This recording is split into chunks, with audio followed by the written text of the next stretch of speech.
Intéressons-nous à présent aux mises à jour. Donc tout est automatique, on n'a rien à faire, mais ici on va voir comment a été mis en place tout cet aspect automatique. Donc, dans le gestionnaire de paramètres, nous retournons dans Logiciel et mise à jour. Dans l'onglet Mise à jour, on peut voir que nous sommes abonnés à des mises à jour tous les jours et qu'elles sont vérifiées et qu'elles nous sont proposées pour les mises à jour de sécurité. Automatiquement, elles vont être téléchargées et installées. L'avantage d'avoir des mises à jour de sécurité installées et téléchargées automatiquement fait que lorsqu'il peut y avoir une faille de sécurité, on est sûr que cela est corrigé de suite. Et ce sont vraiment les seules mises à jour qui soient vraiment importantes.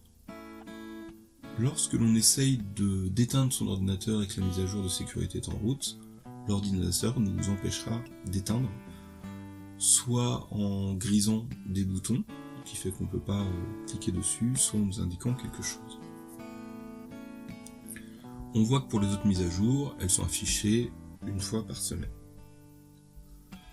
Donc tout ce qui est mis là-dedans sera complètement automatique. Et il n'y a rien à faire, tout sera proposé. Nous allons voir un autre moyen, donc le gestionnaire de paquets synaptiques que nous avons déjà vu auparavant. Pour les mises à jour, là c'est assez visuel. On clique sur Actualiser. Actualiser fait la mise à jour, regarde ce qui se passe sur les serveurs où il y a des logiciels. Tout mettre à niveau, du coup compare en fonction de ce qui a besoin d'être au même niveau que ce qu'il y a sur le serveur, donc là où on a du retard dans nos versions logicielles, et après on clique sur Appliquer. Donc dans l'ordre en fait, les trois boutons, Actualiser, tout mettre à niveau, Appliquer, on clique dessus les uns après les autres et cela permettra de mettre à jour les logiciels avec Synaptic. Enfin, la dernière méthode que je vais montrer sera en ligne de commande.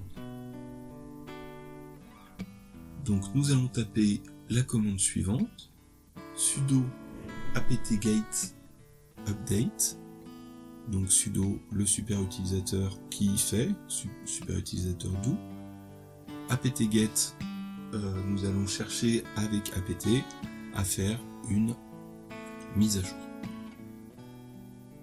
Une fois qu'on a fait cela, nous tapons sudo apt-get upgrade qui lance la mise à niveau et qui du coup télécharge tout sur l'ordinateur afin de mettre cela. Enfin, nous allons voir une spécificité. Lorsque l'on télécharge un logiciel, s'il y avait un problème quelconque, on peut avoir envie de revenir à la version antérieure. Dans ce cas-là, sous Linux, s'il s'agit d'un bug ou de choses comme ça, on va plutôt privilégier le fait de remonter ce bug afin de le corriger et qu'il soit corrigé pour tout le monde. Cependant, si on souhaite revenir à une version antérieure d'un logiciel ou d'un paquet, voici la démarche. Donc on se connecte à Synaptic, on sélectionne un paquet, et dans Paquet, s'il existe plusieurs versions de ce logiciel, nous pouvons faire forcer la version.